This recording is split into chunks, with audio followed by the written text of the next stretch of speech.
தமிழகம் எங்கும் Max Gold cash for your gold. Max Gold நீங்க தங்க மட்டும் இல்லைங்க, பிளாட்டினம், டைமண்ட், சில்வர், ரூபினி எதை வேணாலும் விற்கலாம். உங்களுக்கான பணம் ரொக்கமா கையிலயோ இல்லைன்னா பேங்க் அக்கௌண்ட்லயோ உடனடியாக செலுத்திடுவாங்க. மார்க்கெட் மதிப்பை விட 100 ரூபாய் ஒரு கிராமுக்கு உங்களுக்கு கூடுதலாக கிடைக்கும். தமிழ்நாடு முழுக்க டோர் ஸ்டெப் சர்வீஸும் இவங்க ப்ரொவைட் பண்றாங்க. உங்களுக்கு கோல்ட விற்கணும்னு அதுக்கு ஒரே ஒரு பெஸ்ட் பிளேஸ் மேக்ஸ் கோல்டு தான். கால் 04445454545.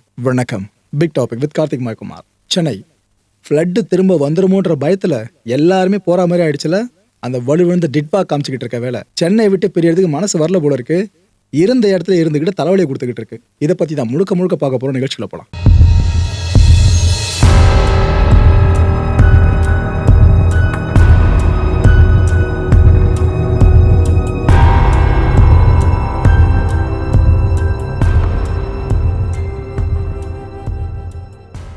இந்த வெள்ள அனர்த்த காலங்கள்ல, அதாவது மழை 2 நாள் அடிச்சாலே சென்னையில் எந்த அளவுக்கு தண்ணி தேங்க நான் உங்களுக்கு சொல்லி தெரிய வேணாம்.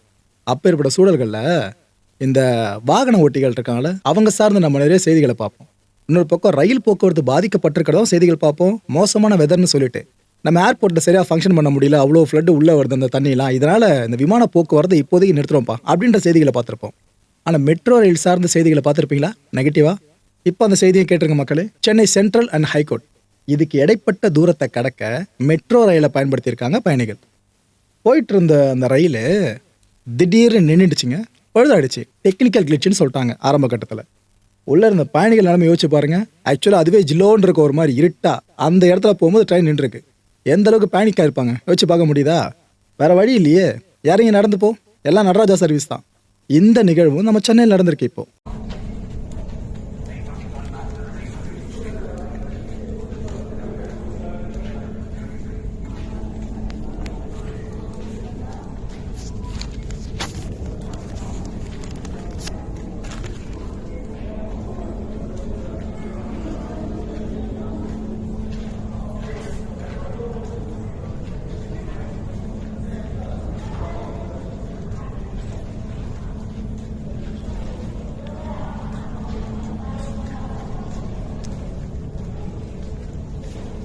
இதுக்கு என்ன ப்ரோ தீர்வுன்னு கேட்டிங்கன்னா, வேற என்ன, புதுசாக சில விஷயங்களை பார்க்க ஆரம்பிச்சிட்டோம். ஆக்சுவலாக டெக்னிக்கல் கிளிச் அப்படின்றது கண்டிப்பாக ஏற்படக்கூடிய ஒன்று தான். அதில் யாரையும் நீங்கள் தப்பு சொல்ல முடியாது. ஆனால் மழை அதிகமாக பெய்யும்னு எப்பயாவது வானிலை ஆய்வு மையம் அறிவிக்கிறாங்கன்னா அந்த எச்சரிக்கைக்கு ஏற்ற மாதிரி அந்த சர்வீஸை கொஞ்சம் ஸ்டாப் பண்ணி வைக்கலாம். இதுதான் இதில் இருக்க ஒரே ஒரு தீர்வு. மற்றபடி நீங்கள் எதுவும் பண்ணவே முடியாது. அப்படி பண்ணிட்டா பயணிகள் பாதிக்கப்படுவானு கேட்டிங்கன்னா, பெரிய அனர்த்தம் ஏற்படுறதுக்கு ஒரு சில பயணிகள் பாதிக்கப்படுறது தப்பில்லை நான் நினைக்கிறேன். ஓகே, காற்றழுத்த தாழ்வு மண்டலமாக இந்த டிட்பா புயல் ஒரு வழியாக வலு விழுந்துருச்சுங்க. நேற்றுக்கு எந்த ஸ்டேஜில் இருந்துச்சுன்னு பார்த்தோம், இன்னைக்கு எந்த ஸ்டேஜில் இருக்குது பார்த்துட்டிங்களா? சென்னைக்கு 30 கிலோமீட்டர் 40 கிலோமீட்டருக்குள்ள அதிகபட்சம், ஓகேவா? இந்த தொலைவில் தான் மையம் கொண்டு இருக்கு. மணிக்கு 3 கிலோமீட்டர் வேகத்தில் அது நகர்ந்துக்கிட்டு இருக்கு. முதல்ல 10 கிலோமீட்டர் வேகம் இருந்துச்சு, அது படிப்படியாக குறைஞ்சு எவ்வளோ 3 கிலோமீட்டர் வேகம் வந்துருச்சு. ரொம்ப ஸ்லோ மூவிங்க. இதுதான் பிரச்சனைக்கு. எந்த அளவுக்கு அது பொறுமையாக மூவ் ஆகுதோ அந்த அளவுக்கு மழை குழந்தை கட்டிக்கிட்டு இருக்கும். அடுத்த 10 மணி நேரத்துக்குள்ள இந்த காற்றழுத்த தாழ்வு மண்டலம் அப்படின்றது தன்னோட தீவிரத்தை தக்க வச்சுக்கிறதுக்கு வாய்ப்பு இருக்கு. முக்கியமாக கவனிக்க வேண்டிய விஷயமே இதுதான், தீவிரத்தை தக்க வச்சுக்க வாய்ப்பு இருக்கு. என்ன அர்த்தம்? அப்படி தக்க வச்சுது அப்படின்னா நாம இன்னும் கொஞ்சம் மழையை அதிகமாக ஃபேஸ் பண்ண வேண்டியதாக இருக்கும். அதான் இதுக்கான அர்த்தம். இதுக்கு பிற்பாடு ஆழ்ந்த காற்றழுத்த தாழ்வு பகுதியாக அதை அப்படியே வலு விழுந்துருங்க. இந்த கடைசி ஸ்டேஜ் இருக்குல்ல, இது மட்டும் நடந்துருச்சு அப்படின்ற பட்சத்தில் மழை பெருசாக வராது. ஆனால் தக்க வைப்புன்ற விஷயம் நடந்துச்சுனாக்கா மழையை நம்ம தொடர்ந்து பார்க்க நேரிடும். தெளிவாக புரிஞ்சிருச்சா? ஓகே, மகாபலிபுரம் ஆக்சுவலாக அந்த இடத்த நோக்கி தான் இந்த நகர்வு அமைஞ்சிக்கிட்டு இருக்கு. இந்த கடற்கரை நோக்கி வர்ற இந்த காற்றழுத்த தாழ்வு மண்டலம் இருக்குது பார்த்தீங்களா, இது இன்னைக்கு நைட்டு வாக்கில் சென்னை புதுச்சேரி இதுக்கு இடையில கரையை கடக்கும்னு சொல்லப்படுது. கரையை கடந்துட்டா அதுக்கப்புறம் ஒரு நாள் அதிகபட்சம் மழையை நம்ம பார்ப்போம்னு நினைக்கிறேன். அப்படி கரையை கடக்காம இன்னும் இழுபறிலே இருந்துச்சு, அடுத்த சில நாட்களுக்கு மழை நம்மளை கொஞ்சம் பார்க்க ஆரம்பிச்சிடும், பதம் பார்க்க ஆரம்பிச்சிடும். காற்றழுத்த தாழ்வு மண்டலமால இன்னைக்கு 4 மாவட்டங்களுக்கு கனமழை எச்சரிக்கை விடுக்கப்பட்டிருக்கு. சென்னை, திருவள்ளூர், காஞ்சிபுரம், செங்கல்பட்டு. இன்னைக்கு இந்த மாவட்டங்களை சேர்ந்த பள்ளிகளுக்கும் கல்லூரிகளுக்கும் விடுமுறையும் வழங்கப்பட்டிருக்கு. இதுக்கு மத்தியில் கணிப்புல குழப்பங்க. முதல்ல இந்திய வானிலை ஆய்வு மையம் ரெட் அலர்ட் சார்ந்து ஒவ்வொரு அனௌன்ஸ்மெண்ட்டாக இஷ்யூ பண்ணிட்டு இருந்தாங்களா. சென்னை வானிலை ஆய்வு மையம் முதல்ல திருவள்ளூர் சார்ந்து ரெட் அலர்ட் இஷ்யூ பண்ணிட்டு அதுக்கப்புறம் அதை வாபஸ் பெற்றுட்டு ஆரஞ்சு அலர்ட்டாக மாற்றினாங்க. மழை அந்தளவுக்கு இருக்காதுப்பா, ஓரளவுக்கு தான் இருக்கும் அப்படின்ட்டு. இப்படி ஒரு முரண்பாடும் இந்த நேரத்தில் நடந்திருக்குங்க. நம்ம ஆரம்பத்துலேருந்து சொல்லுவோம் பாருங்க, இயற்கையாக 100% கரெக்டாக துல்லியமாக கணிக்கவே முடியாதுன்னு. அதுக்கு இந்த நிகழ்வும் ஒரு ஆகச்சிறந்த சான்று. எங்க சென்னையில் திடீர்னு இப்படி ஒரு மழை கடந்த 2 நாள் அடிச்சு பொழக்கணும் யார் எதிர்பார்த்தோம்? ஆனால் வேலையை காமிச்சுதா? அதுவும் நைட் ஆரம்பிச்சு விடிய விடிய பெய்யுது. விட்டு விட்டு பெஞ்சாலும் விடிய விடிய பெஞ்சுக்கிட்டு இருக்கு. ஒரே ஒரு ஆறுதல் விட்டு விட்டு பெய்யுறது மட்டும்தான். சென்னை ஃப்ளட்டு ஞாபகம் இருக்கா? அடிக்க ஆரம்பிச்ச மழை விடவே இல்லை, பொழந்துக்கிட்டே இருந்துச்சு விடிய விடிய. அதுக்கப்புறம் தான் சென்னை எந்த அளவுக்கு மிதக்குதுன்னு பார்த்துருந்தோம். இந்த மாதிரி அந்த தலைவலியை நம்ம ஃபேஸ் பண்ணல. அது கொஞ்சம் ரிலாக்ஸ் பண்ணி அடிக்கிறதுனாலேயே அந்த அடியை நம்மளால தாங்க முடியுது. திருவள்ளூரில் அதி கனமழை பெய்யும்னு சொன்னாங்கன்னு சொன்ன பார்த்தீங்களா? சென்னை, காஞ்சிபுரம், செங்கல்பட்டு, ராணிப்பேட்டை இங்கேயும் மிக கனமழைக்கான ஆரஞ்சு அலர்ட்டை இஷ்யூ பண்ணப்பட்டிருக்கு. இப்போ நிலைமை எப்படி ஆயிடுச்சுன்னா, 1 மணி நேரத்துக்கு ஒரு முறை இந்த அலர்ட்டை இஷ்யூ பண்ணுறாங்க. அந்த அலர்ட்ஸ் அனௌன்ஸ்மெண்ட் மேலே ஒரு சின்ன ஸ்டாரை போடணும் போல இருக்கு, கண்டிஷன் சப்ளைன்னு சொல்லிட்டு. ஏன்னா எந்நேரமும் அந்த அலர்ட் வாபஸ் பெறப்படலாம், இல்லைனா அடுத்த லெவலுக்கும் போகலாம். இனிமே நீங்கள் கணிப்புகளை கவனிக்கும் போது இதை நல்லா கவனித்து பாருங்கள் மக்களே, ரொம்ப முக்கியம். இந்த டிட்வா புயல் இருக்குல்ல, இதனால் இது வரைக்கும் என்னென்ன சேதங்கள் ஏற்பட்டிருக்கு? இது ஒரு ஸ்டேஜாக மேலே போனது, கீழே வந்தது, இந்த ஆழ்ந்த காற்றழுத்த தாழ்வு பகுதி மண்டலம், இது போல விஷயங்களை சேர்த்தே சொல்கிறேன். சுவர் இடிஞ்சு விழுந்து இது வரைக்கும் 2 பேர் உயிரிழந்திருக்காங்க நம்ம தமிழ்நாட்டில். அது மின்சாரம் தாக்கி 2 பேர் உயிரிழந்திருக்காங்க. ஸோ 4 உயிர்களை நாம் இழந்திருக்கோம். 584 கால்நடைகள் மரணம் அடைஞ்சிருக்கு. 1601 வீடுகள் சேதமடைஞ்சிருக்கு. கிட்டத்தட்ட 85,521 ஹெக்டேர் நிலங்கள் பாதிக்கப்பட்டிருக்குங்க. எல்லாமே விளை நிலங்கள். நீர் வடிஞ்ச பிற்பாடு இந்த பயிர் பாதிப்பு கணக்கெடுப்பு இருக்குல்ல, அதை நடக்கும்னு அனௌன்ஸ் பண்ணியிருக்காங்க நம்ம தமிழ்நாடு அரசு. இதன்படி உரிய நிவாரணத் தொகை வழங்கப்படும்னு சொல்கிறாங்க. ஸோ இப்போ அரசு பட்சத்தில் வெளியாட்டிருக்க தகவல் அரசு தரப்புல இருந்து பார்த்தீங்கன்னா, 1 ஹெக்டேர் நிலத்துக்கு 20,000 ரூபாய் வரைக்கும் கிடைக்கலான்னு சொல்லப்பட்டு இருக்கு. கவர்மெண்ட் அதை கன்ஃபார்ம் பண்ணிடுவாங்கன்னு நினைக்கிறேன். வெயிட் பண்ணி பார்ப்போம். சென்னையில் கடந்த 24 மணி நேரத்தில் மட்டுமே சராசரியாக 13.4 சென்டிமீட்டர் மழை பதிவாயிருக்கு. என்னடா இந்த முறை வடகிழக்கு பருவமழை சார்ந்த இந்த மான்சூனில் நவம்பர் மாதம் முடிவுக்கே வந்தாச்சு, மழை பெருசாக நம்ம பார்க்கலையே அப்படின்னு ஒரு ஏக்கம் இருந்துச்சுல.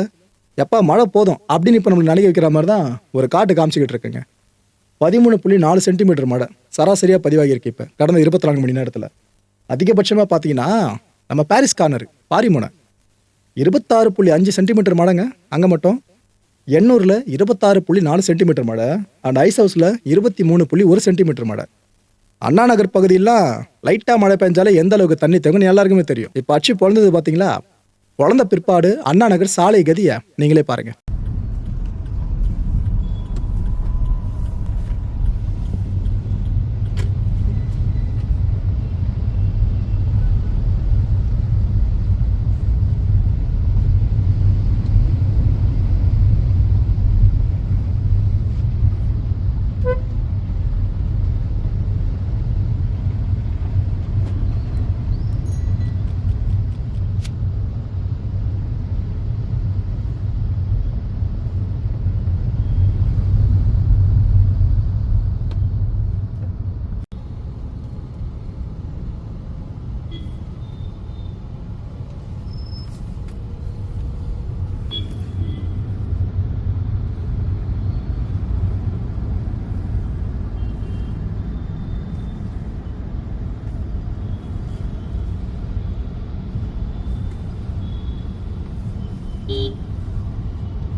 தண்ணி கொஞ்சம் ஓவர்ஃப்ளோ ஆகிற மாதிரி இருக்குல்ல.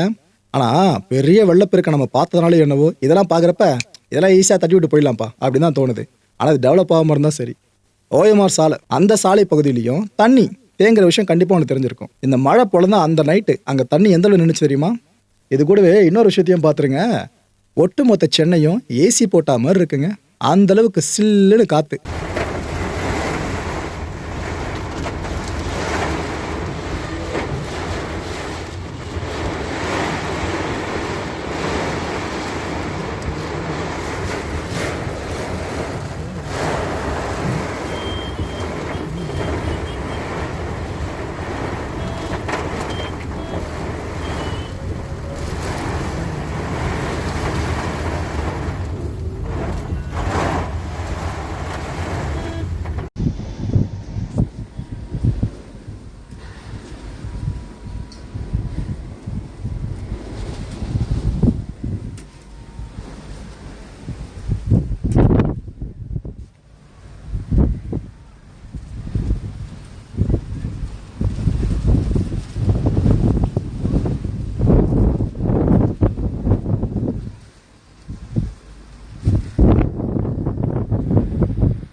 மக்களை இந்த கான்டென்ட்டை பொறுத்த வரைக்கும் மனசில் ஒரே ஒரு வினா இருக்கு. முடிஞ்ச அதுக்கான பதில்களை கீழே கமெண்ட் செக்ஷனில் கமெண்ட் லீவ் பண்ணுங்க. இந்த மழைக்கு சென்னையில் தண்ணி நிற்குதா இல்லையா? இந்த 2 ஆப்ஷனில் ஒன்றுத்த முதல்ல சூஸ் பண்ணிடுங்க.